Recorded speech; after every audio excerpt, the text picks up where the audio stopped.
mmodzi mwa anthu amene amayimira anthu pa milandu yosiyanasiyana, chingerezi chake timati legal practitioner kapena kuti lawyer, amenenso ndi membala wa chipani cha Malawi Congress MCP, Sylvester Ayuba James. Tikulandireni a lawyer mwatilemekeza kwambiri madzulo ano pokhala nafe. I was looking forward to this day. I'm humble, yes.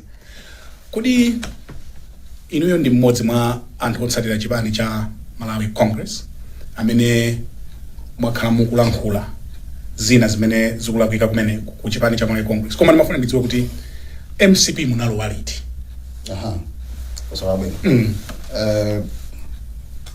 Kulowa mwina sikakali chichewa cha bwino pang'ono. Okay. Chifukwa nabadwa makolo awiri ngati wina aliyense. Okay. So bambo wanga analala ku Mangochi. Okay. Ku Malombe. Okay. Kumudzi kwathukira kumeneko. Okay. Mai anga akunkhotakota. Okay. Koma mai anga mai awo banja lawo linasamukira nkhotakota kuchokera ku Nchisi ku Malomo kwa Kapangama. Okay. Hey, so we are Kapangamas. Okay. The Kapangamas. Okay. Koma kali mena samuka bakhala kunkhotakota. So kunkhotakotako ndi kumene mati kwathu kwa ineyo kobadwira mayanga sabadwira konko ndi kunkhotakotako pa nthawi imene timakhala kuti tikupanga transition as a country kupita ku multi-party democracy. Kwa mai anga uko kunali kuti sikunasinthe kunali kwa MCP. Okay. Mukundimvera? Yeah. Bambo anga ali IDF kwambiri. Okay. But bambo anga anamaliya ndi zaka I think 9. Okay. So I grew up kwa mayanga. I grew up mu family ya MCP. Okay. At some point I think I made a little bit of noise kutsutsana ndi komandiri wang'ono kwambiri. Okay. Kutsutsana ndi zoti Malem John Tembo aimeso kachikena ka pangala alliance ndi UDF funa ndaka na pangala alliance. Yes. So nakanga ndawukira pang'ono kubanja kwathu mene osati kuchipanga. Okay.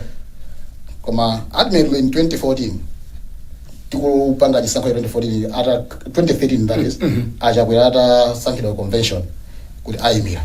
Nabweranso sopano full force kusana ndikupanga ndali zachani za chipani cha MCP. Okay. I was convinced kuti John Tembo anapanga mbali yao achoka pasandani munthu wina. Okay. Because my view that time was that Tembo anala akulu kwambiri achitako mbali yao apase munthu wina. Yeah. So in 2008 when amakhala 2009 amakhala ngati kuti sakuchoka kupatsana ndi akupanga last ndi UDF, I was a bit disappointed.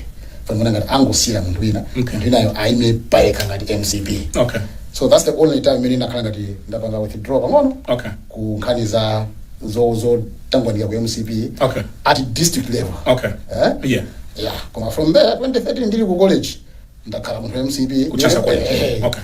Mpaka na pano. So ineyo background imene kwasani. Yeah. Sinimafuna kuchedwa ku MCP. Okay. Ine ngwa Congress. Ine Nzosiyana. Okay. Wa MCP amathakutuluka ku kapanga zina bweraso ine MCP sinatuke mu lusinza tuluka boso ya. Ine ngwa Congress. Ndioti zovula fotokoza kubadwira chamafupa. Okay. So apart from kubadwira koma sontafika kuti ndazindikira ndekha kuti dziko limene liziyenda bwanji. Okay. Ndale zimene ziyenda bwanji. Chipani choti ndi cha national choti chendise ndale za dziko kapena chendise boma limene zikhala bwanji. Nona be kuti chisankho changa cha MCP cha Malawi Congress Party chili bwino. Okay. Kuti founding principles za MCP zimagwirizana ndi mene zinthu zimene zikhalira. Yeah. Ngakhale kuti anthu ndi anthu akamendesa mazipotola apo ndi apo. Mashuru kwa the founding principles za MCP ndi zimene ndimona kuti zinthu zimene zikhala choncho mdziko. Okay. So pali kusiyana pakati pa MCP ndi Congress. Yes. Munthu wa MCP ndi munthu wa Congress. Muchichewa ndosiyana. Mmadziwana so kayankhulidwe kamene koko kuchipaniko? Kuchipaniko izo sizakuza umu ndimene mapangira ineyo. Okay, so pali kusiyana pakati pa MCP ndi Congress. Kwa ineyo. Yes. Okay. Ine ngwa Congress. Chifukwa Congress samasunthike ya. Kachipane kakusuka kuti katekeseka kachita banji kakhala o Congress amati chipanga ngati chiti. Okay, so ndimene pali a president Chakwera ndiye pali congress yeah mukhoza khali mukhoza nanga si congress ndi institution. Okay. Malawi Congress Party tikati congress yo mangopanga mangodula yes mangofupikisa. Malawi Congress Party ndi institution ndi chinthu chimene a president Chakwera ngati wina aliyense anachipeza adzachisiya. Tamundiva? Yes. So congress yo ilipo mpaka na so you are not associated in the congress a Chakwera inu ndi wa congress you associated ni munthu no simunabwere ku congress chifukwa a president Chakwera kapena John Tembo koma yanga wakhala ku congress okay yes so alipo ambiri amene amaziona so choncho sindikudziwa chifukwa ma conversation amene makhala ndi anthu tikamacheza makukamo ukauza kuti ena kuti ine ndi wa congress wa MCP koma ali MCP anzapi amadzidzimuka what do you mean mazoro usena ngeni ndikuko wa congress abakhala ni munthu oti akoza kusina thanya liyose ndopeza kuti mina thayina ke wapanga koma ifeyo wa MCP rapa akoza kusina thanya liyose akoza kupeza kuti waukirapo wabwerapo koma ifeyo ngati ineyo congress zinthu zikamaka kuti zachitika ngati muzore sinugwiza nazo ine sininganyanyale chipani cha ine ndikhoza ngodzudzira ndiri muti ndili nkatimo chifukwa umu ndi family mwanga family yako msunga ruke. So congress itawina with tonse munali wokondo wani kuti muli mboma tsopano nali wokondo kwambiri nali wokondo kwambiri munachana kampeni kwambiri achana kampeni kuika mutu panjanjika I would refer you to my instant angapo ndikamba mwapanda manyazi please and that's why itawina congress ili kunja ma MCP ili kunja it wasn't attractive and it was not fashionable for many people. Sisi muoneka zama kono ndidero zama nyalo kuti uzikhala uzichiyo congress among them anthu amene safuna banga state ni congress anali maloya ambiri kwabe mphotheleza kuti chilo chipani amakana amakana wani simu so amaneka tsogolo mwe tikoza kuina two samangofuna kuti akangale ndi DPP imene konenga tisizachoka ali safuna aoneke kuti nsakholeni ndiyawo ineyo ndi lawyer mmodzi mama lawyer wachepa ngatali koyena amene anagwira chilo za congress zaulere zambiri congress amango ndimbira aphungu pena so bwina osata aphungu pena so anthu makonstituency chairman kwachitika kuti kuno umwana mmanga pena so sana mmange pazo mzachipani obongo pati anthu ali associated kwambiri ndi chipani neso mazoso neso ne lawyer mapanga kwambiri za chipani ngakwa chilo zambiri to the extent that my partner at that time anandifunsa kuti koma izi sitateka kuti munthu akuthamangisa ku rent foti sukupanga ndalama ungokhala ukira ntchito za chifundo za chipani zinafika mpaka mene amweni kumakhala tu taija makamaka in the run up to the elections 2019 unali kumangidwa anthu amangidwa amas I remember nyamata oyendesa chigalimo limali chimbaula chima enda midzi masokola anthu likalembetseni cha MCP anali bawa mangaliti atere amanga driver mangira ndikuti akalo waso akapempha maloya kuti kathandizeni maloya amatati libize ena usayankhaso I was the lawyer that was always available tikapangira mapero anyamata kwasunda jemese mgwele kana amanga kani ma 70 jani wose munakayimirira ndeka kuti sound awiri inzambiri inzambiri anyamata munamva anthu aija balowa bwana Eisenhower Nkaka Abisalo Mwali I think Abisalo Mwali sana manga ku constituency kwanga mobilize anthu constituency yankaka usewa na mangota ko ayubanda I was handy most critical kind injunction imene MCP inatenga through a secretary general imene kuti adankin mapasa asabangire confirm kukhala ndani speaker of parliament kukhala kukhala IG inspector general tikuthamangira kuti sango chachibwereza on the basis that amukito anali palivi koma nalasa napangi retire ngati ndani ngati IG so panali pakanakhala kuti wina ali palivi pending retirement apanga confirm wina so kana panakhala ngati ma IG awiri koma so kuchipani tinali ndifire kuti the intentions were not good to rush to confirm this one zima tumana ngati it was connected in the sisango special mabweraso so they asked around and we got an injunction against that. That was a risky thing to do. anakana maloya akulu kwambiri yayi ndawuzabweretsani and we had one night to go kuti mawa zichitika ngati palibe injunction apa ngakonfirm. I went through the night ICG anthu anakhala kuti ndine kwathu pana we got the paperwork done single-handedly, by the way. Yeah. Mama I rushed to court. We got the injunction and everyone was relieved. So time in anabwe anthu kaponya miyala padenga nyumba yanga kutera and just moved my children away on my own. Ndi matusese anga pati zedi. Kwacho sakayana kuti unoko kwachitika zinthu ngazi ndichitike such things. Taijana fulaza anthu ambiri kwasunde kucha anthu amene aja ambiri mwe unapisa kuchipatala ndi ndalama zanga. Why? Because I saw them as members of my family, being MCP family. Apart from going mira kukoti and claiming compensations and I also took a lot of them to hospital, private hospitals because I saw them as members of my family, MCP family. So you know campaigning now. So do you feel appreciated? Mutalowa mboma. MCP inakuthokoza ni mokwanira. In the first place, I didn't expect to be appreciated. Oh, I see. I want to make that very clear. I didn't expect to be appreciated. But what I wanted, if anything, I wanted to earn the right to speak. Okay. To earn the right to speak against my own party. Yeah. Because then I have the moral high ground. Ndipo ima ifuka memo narani nasonka nawo. Zilingati kuti mwasema bwato. Yeah. Panyeni umuzi nkukhota ku. Ino nkukhota kumati. Ndimakwera bwato. Zitsanzo za kumati. Timaendera na bwato. Zitsanzo za kumati. Zitsanzo za kumati. Ende mwasema bwato. Aplani tani ine.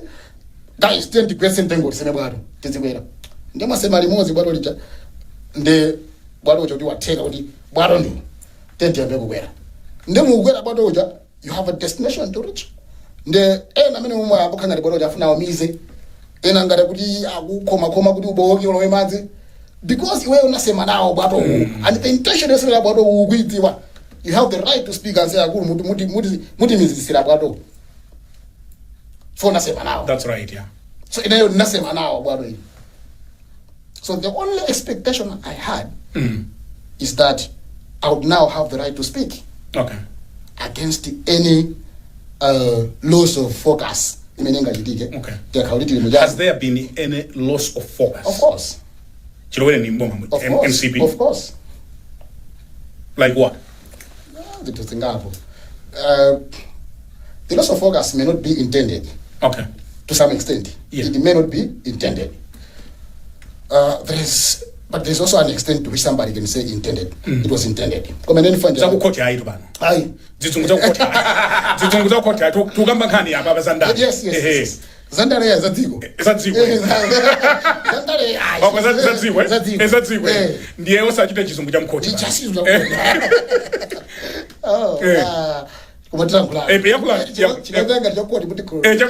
Please go ahead. The loss of focus may not be intended. Okay. Although some may argue now that there's an extent to which it seems like it was intended. Yeah. Komaneo, nisa nakambeza loss of focus within the mwina ndembe kuti inabwera bwanji. Loss of focus. Yes. Yeah. Ndimona ngati kuti vuto lilipo ndoti from the beginning titarowa mboma. Yeah. We did not establish a central point of command. Okay. Ngati MCP. Yes. Okay. Kuti agenda ya chipani chathu ndi iyi tikalowa mboma.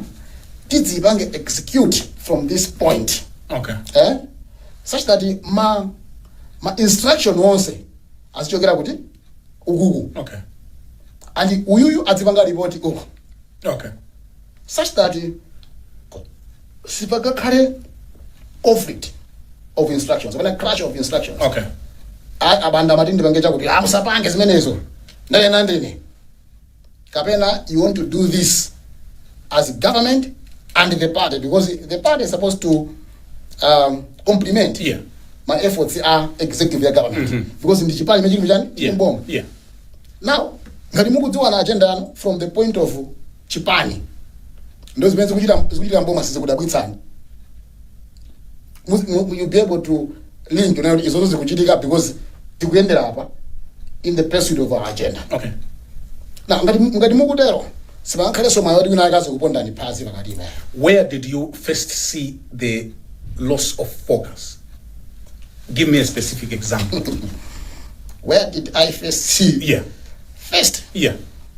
I don't remember what the first in the journey. Okay. But give me an example. Give me an example of loss of focus. For example, yeah. Mugangana zinthu ngati pamayambiriro appointment of ministers. Okay. I think I also did speak about it. Okay. Komwe kwa MCP. No, openly in my Facebook. Okay. I think I can take credit about being the first person to speak openly with the appointment CDB, you know. Okay. And I had felt that time, you know, there was too much concentration of power in one region. Okay. Yeah. Which was loss of focus. Okay. Because our focus was with the Tigalo Mboma. We should try as much as we can, in Japan, to spread our tentacles to all the other regions. I mean, if you see the match that we want to be. Okay. Yeah. And become as national as we could be. To enable the party possible to figure. So, also in the first appointment of the cabinet, in as an individual. Yeah. Now, think about the okay. Yeah. Of course, it's a government that has been made with a number of calamities. Yeah. In Mugudziwa, Malawi disaster yeah. And I sympathize with the president and our party. Could it not have been how we have to go President Waja will have a natural disaster. In the West natural disasters over our time as a generation. After the Palombe, yeah.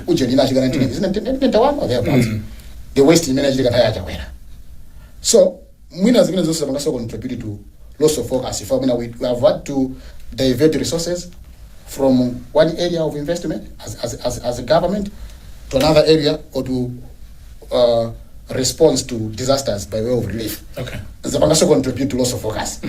Generally, if we don't put in place a central area of command which could drive the agenda, could it all say Zibanga Chimotsi? In Japan, Ali Kuboma, and Zibanga compliment. Could even in Boma, so we have break instructions out, we have break instructions. Okay. For example, yeah. How do you explain Kutetsa Mpirizano Wama passport 2020? The company to take no plan. I think that was 2020. Yes. Yes. And being unable to identify company in 2025. How do you explain that? Print my passport in that. I'm not in government.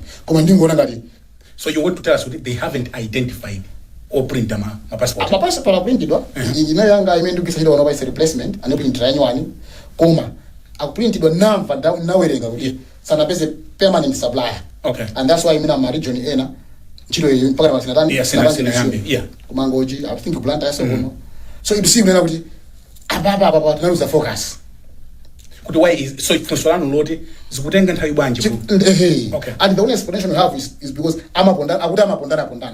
We now got let's deal with this one. Let's deal with this one. Let's deal with that one. Listen to my verse on radio fuel. Yeah. I think you're waiting gas. Yeah. So you can't also waiting. Yeah. Hey, could you fuel? I mean, I'm going to go to or figure to Tanzania or government to government deal. But if you're winning, I mean, for a long time, and Kalabanga will supply a Kaleu. Just because aliens amount now, and then the government interest. But all that is happening because to the central area of command. I see. Yeah. To the central area of what? Command. In Munamba with the now we are DBB. If I'm beginning to trade or come it explains my point. Okay. Okay. It's not anything to be proud of. Okay. Come on entire DBB. We know gonna get Kandama who account Japan. Drama za corruption. Amateur ndaba za corruption. Anaga account ya Japan, DBB. You know the reason? Because at DBB ajao mafuta wale hapo anandi central point of command. Ngati kubwera drama zikazikeni apa za Japan. Osali sazingoti apa ndakwira. Ndichisawawa chimenecho. Okay. Hey. Maboma by the way, maboma osama apa. kuno kwathu. Okay. Eso sakunamizeni munthu. Including MCP. Every government has its own dues. Including lanu la MCP. Every government has its own dues. No, funso langa lakuti including lanu la MCP. I'm using the word every. Yeah, ndimuyankhe for solely. So every, I don't have even to include every covers every. Munene kuti including latuli. Every government has dues. Okay. Hey, every capture that. Yeah. And it's up to you to decipher the meaning of every. Because every government has dues. Including la MCP. Every government, abana. Okay. Is it not a part of every government? Every government, and I want to speak very earnestly. Yes, oh, in our democracy. Yeah. Because the biggest folly of democracy, yeah, is funding. Okay. Democracy has not explained to us, poor countries like Malawi, the source of funding. And yet you expect a president to run a whole campaign across the nation, across the country, because I'm saying money not minutes. How does a political party, for example, that has been in opposition for 30 years, whose citizens are poor farmers, members are poor farmers, they just live to survive. Yeah. How does a president of that party run a campaign from Msanje to Chitipa, from Likoma to Nchinji border? How does he do that? Democracy is funding. Okay. Then I want to be very honest. Okay. Please be honest. To you, yeah, to the nation, and to myself. Every government has dues. Okay. Okay. Koma kusiyana ngoti government imene ili kapano chipani chimene chili well coordinated in its affairs. Okay. Chikakhala mboma. Whatever deal you have, chimapita kuja, zimapita kudongoso limela khazikitsidwa. Okay. Ndesi makhala chisawawa, because the goodness of that is wakaja chisawawa. So DPP inali organized. Yes. Inuyo MCP simuli organized. Yali sangukira wena wafika. Imsate. PD. Isi mfrandi kuzanjirunga. Tuza ni chirunga. Tuza ni chirunga. So kupata dongosolo kumene kwa kumemisa zinthu zambiri. You have got to organize yourself so that because nobody we should come to you with democracy pale awa sadzapanga diba amenye kuzamenye makofi. Hakuna mizani. How do they run the campaigns? How do they back the people that funded the campaign? And even you citizen simafusa banje. Makango dabwa anthu akalowa ndanga sisi kuyenda. You know, I've even proposed kuti why don't we have a law? Because we can't deal with this as long as we keep clinging to this useless democracy. Democracy for me, as a sample of coffee, is useless. Okay. But if we choose to cling to it, why then don't we have a law that mitigates corruption and actually deals by saying 30% or 40% of government businesses zipite kwa anthu amene abanga fund chipani chosera oyemboma. So that we tingovomereza ndio kuti 30% ukapita 40 ima timakabwezera abana na. So let's have a law. We can't keep pretending. We can't keep pretending. Let's have a law. The 30% of government contracts is a bit of one to ameni abanga fund Japan, and we know them. And this is what we can audit. 30% ijandi mwapa atsa one. MCP anakuchitani funding da. Smart you. Komali pamela anachita funding. That's the problem. If you have a central command, yeah, point. Mutu makala basu na kuti awadiba samavuti. No sengo mazo. Maso audio asine kana kala ifike sindiri kuntunda ya. Come at least anthu mwe kuza kudziwa kuti kumene koko. Koma chipanjira chili chose democracy. Ya kwathu kuno chima andira funding. Asaza kunamiza and the funders are the same. And I want to be sincere with myself. The funders are the same. Almost the same. Amachita funding DPP. Simunava mpinganjira kukhota akunena. It's on court record. I funded MCP in Indrama Maguti. I funded DBP in DBP had the lion's share. Why do you want to keep pretending as a nation about this institution? Why? Ndema tikusiana kwa DPP ndi kwa MCP nkuti pano kuli chinambalala. Chinambalala. Oho. Ngati kuti ngumbi zija. Una anthu angozipeza zikutuluka. Andali safuna agwire ngumbi zione zafika mbali yake. I like when you say, guys, no. Tete bange choncho madongoso. Ndalama zakabwera olandira ndu. Chinambala chimene choncho. Yeah. Muchivesesa bwino. Yes. Chithandauza kunena kuti MCP inde kuti ikupeza ndalama kwambiri. Okay. Yeah. Koma chingothandauza kunena kuti kuipa kwa chinambala choncho kuti amachuluka anthu oponda zinthu kuti zisasunthe. Ku MCP. Pene pali usepere pene chinambala. Okay. Okay. So you are talking of chinambala. Pakala chinambala pamalo. Yeah. Amachuluka anthu oponda zinthu kuti zisayende because aliyese would give instructions according to his interests. Okay. And then zikhoza panga derero any plans that you have kuti musunde. I see. Ngundive? Olweni omurakhala enu ya brand kuti mbabano. Ini mukumuza kandi mlonda tasisani apa. Any wife comes no musiyani kaya apa. Ine ndakuza nipake. Chino siyenda kaya. Inu mupite kumunda mukalime. Kwina kuti ndakuti kuchikayo. Chino siyenda. You waste a lot of time kumango usunta kuloyera. You can't take a direction. So that's where the loss of focus emanates from. Tichite break pang'ono. Tibweranso ndino boss. Break njabwino. Fine ndambi. Ngati mwango tipeza kumene mukuonera ndi program ya Times Exclusive ndi aloyawa a Sylvester Ayuba James, membala wakadi yake wa chipani cha Malawi Congress, komanso ndi munthu amene amayimira anthu pa milandu zosiyana-siyana. Ndili ndi Sylvester Ayuba James amene ndi lawyer komanso membala wa chipani cha Malawi Congress. Tikulandireni ku gawo lachiwiri komanso lomaliza la programu iyi. Taona kuti ndinu mmodzi amene simukulankhula moyang'ana mbali. Zinthu zikalakwika mukumanena. Two questions. Chifukwa chani mwasankha kulankhula zolakwika za kuchipani kwanu kaya kuboma muonetsera chonchi pa Google, pa Facebook, pa Twitter, ndipo anthu akukumvetsani bwanji kuchipani? Well, zinthu zimene tikulankhula siza kuchipani. Siza kuchipani? Ndiza national. Ndiza national chipani panopa chikulamulira dziko lino. Osekulamulira koma chikuyendetsa kulamulira simala bwino. I've always tried to avoid maudi kulamulira. Kulamulira simala bwino mu democracy. Tikuyendetsa dziko. Anali pasa udindo Malawi. Kuti titumikire. Tikuyendetsa dziko. Ndezi zimene tikuzeka pacha nzani national. Pokaza national ndi bwino kunena kuti anthu adziwe kuti ngati mchipani tikumazi wana somosiyana zinthuzi.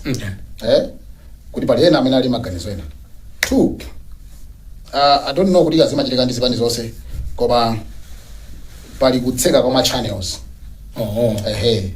Kuchipani kwanuko? Kuchipani kandi kuboma. Koma no mundu when you try. Ngati neyo ndayesera kambiri mbiri. And my call has not been kuti ineyo mundimve kapena ine ndina kuti titamvetsera akamene ndikanda president atamvetsera kwa advisor awo kwa anthu ena osamana sanga banje kosakoni nthawi imodzi tsiku limodzi a president adzakhale ndi anthu wamba ngati kulanuli. Yes, kuti mulibire kumpando na kuchipani. Ndipo siku kufunikira ira. I'm good the way I am. Banje kosakoni tsiku limodzi kazi panga tsiku limodzi pachaka a president adzakhale ndi anthu wamba ine ngati ineyo anyamata wamba unipese mawadu wamba amapetse wide. Andipa kusonkhalo sisekheso winali yenso kuchipani wa udindo hayi siwa president ali ku state house akumana ndi anyamata abasifureza sona nimene tikafuna ife pakale dongo soda president anthu amba pasabezeka winali yenso wachipani kuti anthu azika muopa kuti silikamba sakuti kuya kuti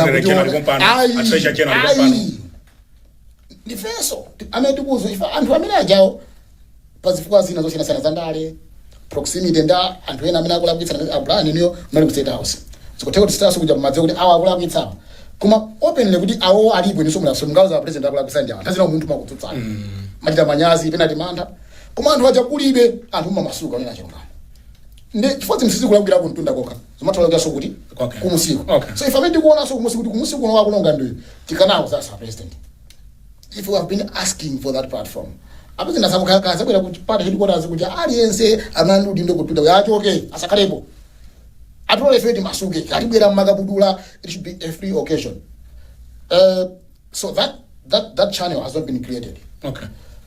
Now I want to tap from Bingo. Not a very popular example to mention Muzintozina. But credit was in Bingo. Bingo would just come to Blanta. Just come to Blanta and call a few guys. I'm cooperative. I'm just the business gurus. Call them and let's have a wine at a private house, not even a state house. And tell them state house. I'm a sage. I want you to be in a place where you're comfortable to speak to me. Because I'm in Zuzukarabachi. Kumuza vendor. You know, whatever I am your vendor. Chukufrandi. When I'm a photographer, I was in the president. I got a card for some system. Hey. pona kama channel ngara akanatso kalekale koma uko tikapita mpdc lero chinthu chopeseka makuti mawa zoti chasunda chili makuti sisi alafika pati mpale wacho se minister of trade for akanapanga arrest kuti mene tawe yabwino inu am corporate pona kwa corporate business ikuyenda banje what things do we need to fix ndipo how can we fix those things platform yo masuka pasakaso munthu waona yo ati kuti uyu akwattraditional pieza ai. And that was the secret to being with success the first 5 years. Informal channels. Abana informal channel ndiye bwino kwambiri. So inu kwani kusimu upanga zimenezo. And I've texted the president several times. I was not in the council. The response is the same. Not in the council. Siku limozi a phone call. Ine ndikuze ndikuduku kuchitika is not in the council. I've never gotten that opportunity. We have asked for a platform through the structure. Tipemphere koni. If ndo wachikonda chipani if ndibe kopita kuna kulikose ndipo kwa ineyo ngati nayo personal it scares me. So mukamanga mukamanga MCP. Say that again. It scares me. What scares you? The possibility of having my party out of government scares me a lot. It scares me a lot. Bani mwachita zoiba zambiri? No. Because ndikayangana zipani zipani no MCP ni mene kwa ineyo ini good intentions ngati ikupoira ikulepera much naivety. In terms of the intentions to do things right ngati ikulepera because of naivety. Okay. Mwina kusadziwa kupanga zinthu zina ndi zina. Okay. Koma in terms of zolinga zabwino zokoza zinthu MCP is the best president beziko pano. That's why it scares me to have them out. Because president zina ino mukudziwa ino anthu DBB zikwavuta amapanga sotamo. Yeah. Ndio makala pansi umatseka miso anadati zikwavuta ndikale. MCP has been humble. But my differences mkuta baona. Koma kola nyamatazi kwanje a president kwa nyamatazi kwanje. Nanga si mpali makade na samatira pamajango. Okay. Koma the instances have not been as widespread as they were entire DBB. Mungumbukira inu our amayaya akanafa tuno. Komanso nyamata DBB makalimo tawa anaswedwa pa Mbowe. Yes. Ndio tumesema dziwika. And amaloza chala kuti ngakuchipani kwanu. No. Amaloza chala chipani chanu. Uloza chala kusavuta koma to prove ndezovuta. Okay. It could be similarly sakuchipani kwatu. Nanganyamata adzi kwanja amathamangitsa mademo. Awawa especially na very nendo kuti anali mavendo fertilizer katundu wawo koma akuzotheka so kanjani MCP akuzotheka so nufande kale makakali muri mu ndinu muthu wachilunga ina wachilunga kubana aya koma mukabanga contrast ni ADBB amakaba amayaya ali malaya osati sokoonetsera ali makaka DBB kwa khaba kuti kangata kugankha chani nyama masana sana ena ndi aja funso langa lakuti mumalemba pa Facebook kumaonetsa zola kuika kuboma yes ndi kuchipani kodi mulibeka chipinda koma ata muyankha funso limene musema ndali yankha kale on two levels apa tuyankha funso limene mwina ndikupangenisa malaya apa tuyankha funso limene kodi apa ndipanga extend that my explanation chabwino ifati kozo yiwala so ndinankha two levels ndamba nakuti president akangoti wawina chipani chawina president wake wakhala wachipani wakhala president wa dziko the matters zimene mukupanga discuss zokhuza national issues are no longer zimza chipani zimza dziko. So it's good that you share and also that my input ability. Okay. Two at another level na kuti ma channels kuchipani kundotsekeka outseka ndani I don't know. Outseka ndani I don't know. Mesa mani muyankha chilungamba outseka ndani I don't know. Asingatheke kuti I don't know, it's not an answer for that for now. I don't know. Koma anthu outseka and anatseka ma channels munabwera very heavy and the president yes. Yes. Why the president could be missing the trick I don't know if he has, because I have not heard from anywhere. I think he has not established informal channels. Abana ma informal channels in Kinjaguna Wambiri. Informal channels? Yes. And you said that's being streetwise. That's being streetwise. That's being streetwise. The president Samina Azivira, same advice from the same people all the time. I was okay, thank you. Look better channel. Look better on and down here. I mean, I was able to. Okay. What would it I'm not saying I'm always. Yeah. No, I wouldn't be there. The president has to know. Chairman of my vendor, Cartel are forex. I mean, if you know the forex cartel and you know one of the people, you would know whether your ministers are involved or not. You would know whether your party members are involved or not. If we have those informal channels. Being streetwise. Streetwise. Yeah. Because in Zambiri, masosi yake, a president kana samazidziwa, because he has not created those informal channels. And these are channels in most of the cases that we create before you become president. Okay. You just leverage them. Yes, being streetwise. Being streetwise. There was no person Bagiri could not go and get the information he wanted to. In the time I get office, let's dig me. May Allah continue resting him in peace. Nabila office wow, think of number just draw his book, say call. Chitipa. Yes. He was so interesting. And he got the information he wanted. He was streetwise. He had the informal. The late Sidik Mia was streetwise. Very streetwise. So that is a streetwise. Yes. You may have all the academic credentials. Komano, if you don't have this top up, street wisdom. Mwakala mukulankula kwambiri za sona and your view has been kuti a president achotse anthu ntchito chifukwa chonena kuti sona ya chaka chino 2025 sidaende bwino. Mwakhalanso mukulankhula za forex, vuto la forex still naloli koma tiyambe ndi sona. The president came to parliament this week ndikunena kuti zona adi 2% sidaende bwino adavomera. Are you satisfied with the decisions that he has made? Is that what you wanted? Well, not what I wanted. It's not what you wanted? It's not personal, but it is what I thought was necessary. Okay. These two are different. In okay.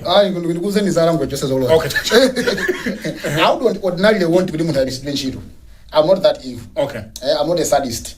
I don't take pleasure in other people's suffering. Yes, because it's necessary for our pizza. They haven't done their job right. Okay. And at that level, our president, he is operating at a level where personal ties must not matter. Okay. You should be able to appoint today and disappoint tomorrow. The same person. That is okay. Yeah. That's what I've been calling for. Mr. President, act. And too comfortable. What I've seen is that I'm too comfortable because they have now come to the conclusion that a president is a president is very understanding, perhaps is very fatherly, is a nice person, but you don't need to be nice to be president. You have got to be a savage, you have to be an angry guy, unpredictable, because if people know you as a nice person, they'll take advantage of your niceness and they sit on things, do crazy stuff around you and in your name. Yeah. To make it matters worse, they'll not just do crazy stuff around you, but in your name. Because you're too nice.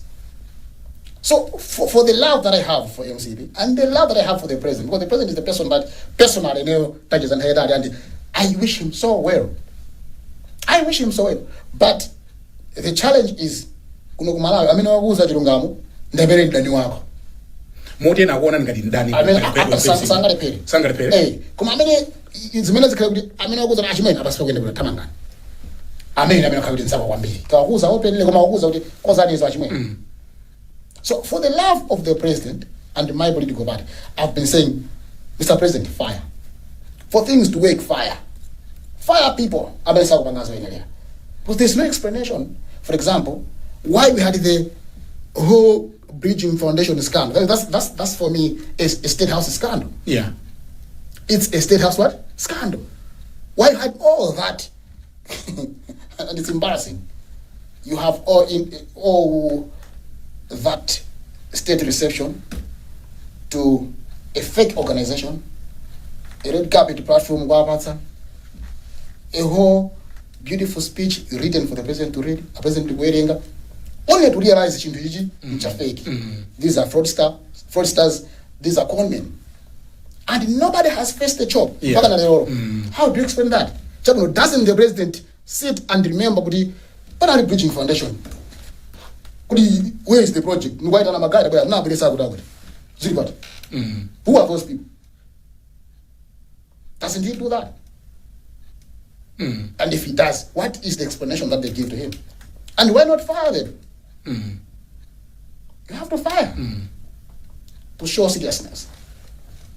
So that's why I have the problem. Ndiye munagamba so this week nkhani ya forex. Nkhawa yanu ili pati. Nkhani ya forex. Nkhawa yanga ndiye ikulu. Ndiye ikulu? Forex ndiye dziko kaya. Nkhawa yanga ndiye ikulu, I don't think you have the time really for the consensus. Koma mwachidule. Mwachidule. Nkhani ya forex nena kuti nkhawa ndiyoti we are not doing enough to whip back the forex that is on the black market into the banks. We are not doing enough. Oh man, it's sad we didn't even have photos. In economics, I've done some reading, I've done some asking, some consultation, and I've come to make some 2 or 3 or 4 conclusions about where the problem lies in the long term and in the short term as well, and what could be done to address it in the long term and in the short term as well. For example, if I look at Zibo, we have not been preparing well for this situation. One, tinakulisa mafactory yatu, nthaimende wabanga privatization. Nakulisa mafactory yatu, ena kwa mwenye, ena kwa antosina siana. The government owes almost nothing in terms of the many players in the manufacturing. Or just say in the financial sector. We don't own almost nothing. Muganga sugar, timeti na salima sugar ikai.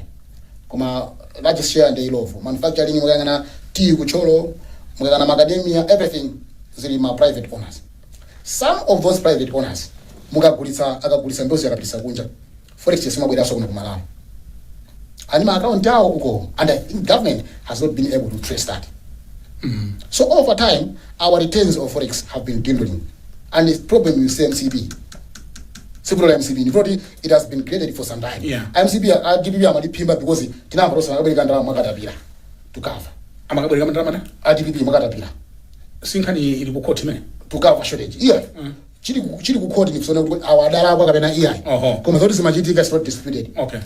Ndiye ajichola igwa kudza bwanyi kani. For this week you were also hard on Finance Minister Chichola, the Secretary to Treasury. Secretary to Treasury sina gundebo office yao. Okay. Commandant Naguti, the Minister of Finance, has not done enough. Alawajanya, Minister of Finance. Back. Analyze our forex situation. No, because we don't have much time. Koma it's connected in this I think you might be committed. Okay, please go ahead. Please go ahead. Yes. I'll give you 3 more minutes. Me and yourself. Now, kukula kwa nhawi ngati dziko komezonera kuti ma industry yathu tifanye kuchuka na kwantu are becoming diverse. Zofuna zathu kuti pange procure choka kunje zoti tiwode zikuka zikuchukira chulukira. Koma the base of our forex ndi imodzi. So there are more industries, more businesses, more companies requiring to orders into kunja through the banks. Yeah. The means of financing the banks with the forex, the means of production have been constant. Okay. So with the growing population, the growing diversity of our needs, Tizibanga so prepare for this situation. Tizibanga so grow, Tizibanga increase our means of generating forex. So it's a mess that has been created over time. 2. The 3 minutes. Yes. Please. For example, the president would take 20 people in his entourage. I would rather UN ampangira forex requisition from the banks. Those are formal channels. Apply na kwasani mobitabu kunje medical state house. Akupasani kandi let's say $2,000. We now so kulonu jampasa let's say $1,000. Kama luchino serasiana. Experience has shown that most of them don't exhaust it all that amount kunja kuja. Ana kandi ma pressing need awu. They can buy perfume kunja kuja. They can spend at night clubs. Balance at amasungira. Kuma panga withdraw. So when they come here, instead of putting that money back into the banks, bantengo bachi ndoka sentisa tfaku akufuna radio yokwera ndekuti ma triba akunjawa akuusidwa as a means of taking forex out of the bank ukaika bantengo and there is no mechanism to trace kuti inu mutachoka kunja chino na transfer change chingati ndipo makasitisa makasitisa kuti 3 pala anthu ena ma department ena ambirimbiri mboma oti amapangira magalimoto kwa Great TX lero 3 years amati ndenda ndiyani ndoti kama mukhala bwino opposition nje pakula munthu wina koma they have to replace galimoto manager. That's right, yeah. And galimoto manager ma forex because you can't order. For example, last time Chani FDH Bank was struggling to raise money forex to procure magalimoto ma church. There was no forex, so mateki society amakhala ma forex. Why don't you say instead of galimoto hii we right of 3 years, let's extend its lifespan because these are all service stickers. Tuma kula galimoto ya Japan ya before tuma kwenda zakate kama kwenda kuno bino atama kama na nyua na dola Malawi. Why don't singate 3 years? Singate 3 years. What do you say 3 years ngati nali benefit yan tikwa sani makwacha an equivalence of what you have received in the value of the vehicle. Kuma galimoto ya lifespan ngati for 6 years. So don't procure galimoto ya in 3 years. Why don't you say that? And you are saving a whole lot of forex.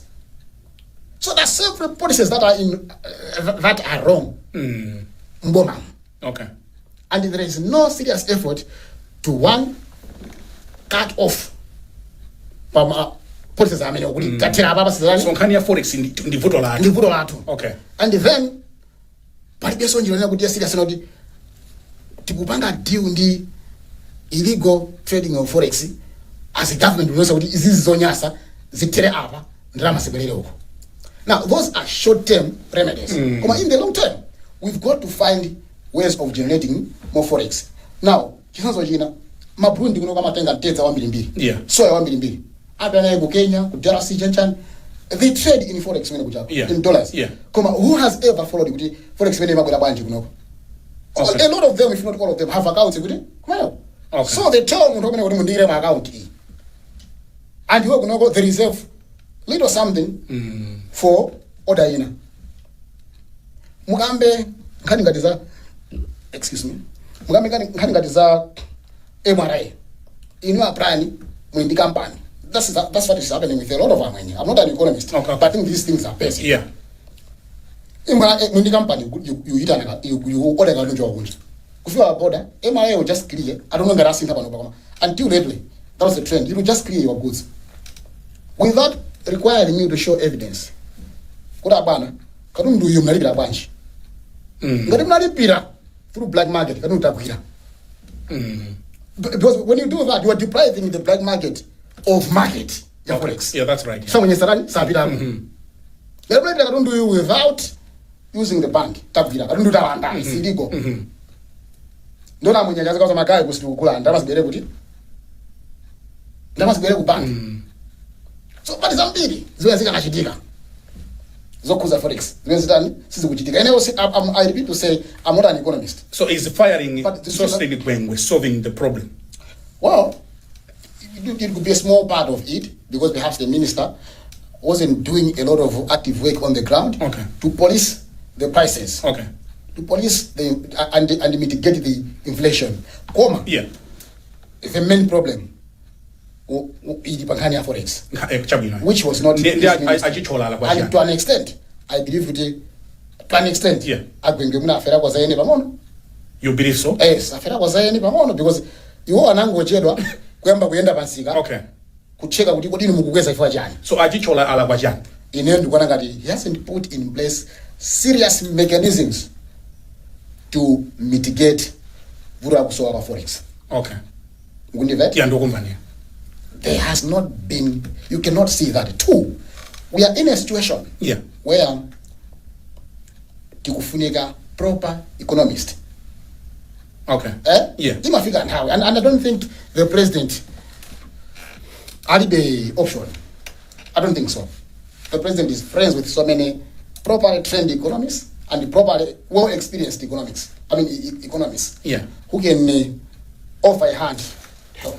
We are in a situation where we need, you cannot play a makeshift striker in a final game where you need to win the cup. Yeah. And yet you have all your strikers for bench, proper strikers. You're taking a midfielder, player as a striker. In a game that you need to score at all cost. And you win the cup. Yeah. My strikers are reporting at your bench. Who justifies that? Mr. Chichola is not a proper economist. I hold no personal grudge against him. He is not a proper economist. We are in a situation where we should try a proper economist. to provide solution, because economics is so technical and so delicate. It's so technical and so delicate. Simungabwere pano osakufunsa ni funso hili. Nthawi zina pamamveka nkhani za inuyo ngati lawyer. Kuti ayi afuna kwachotsa uloya. Yes. Kuti wakangata kuti adatenga ndalama. Yes. Zimamveka kafungo kamene kukamamveka. Yes. Usalizo kamfungo. Singafungo. Zinaende pene pali bose. Chimachitika nchani ndinu Ayuba? Ndinu munthu wokonda makobidi? Ndinu oti mukhoza kumbera munthu ndalama. Ndenkana kantalemera. Kwesi unolemera? Sinolemera ndi mndosa. Ndimafuna kuti I want you to give you an opportunity kuti mutafotokoza kuti kodi amakhala mere fallacies ndi kapena ndi nsanje kapena are there facts on this particular issue? Yes. There are allegations. Okay. Eh? There are allegations. Yes. Yeah. And a hearing was conducted in my absence without giving me notice of the hearing. Ndilekeze pompa chifukwa kuzili mu court. Okay. Okay. I want to be as fair as I could be to my lawyers, to the judge. Okay. Who is handling the case, and to so many other stakeholders. Okay. And I'm a lawyer myself. But you are still practicing. I'm a practicing lawyer. Okay. Chifani namba kuti afuna kuchotsani pa register ya lawyer. I'm licensed. As we were speaking today, okay. I was in court yesterday. Okay. In Kolabata. Okay. Yeah. So kumasini flow banga diverge zambiri because zilimu court. Okay. We challenged everything. Okay. No,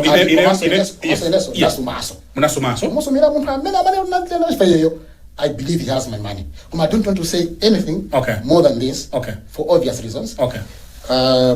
Suffice to say, okay.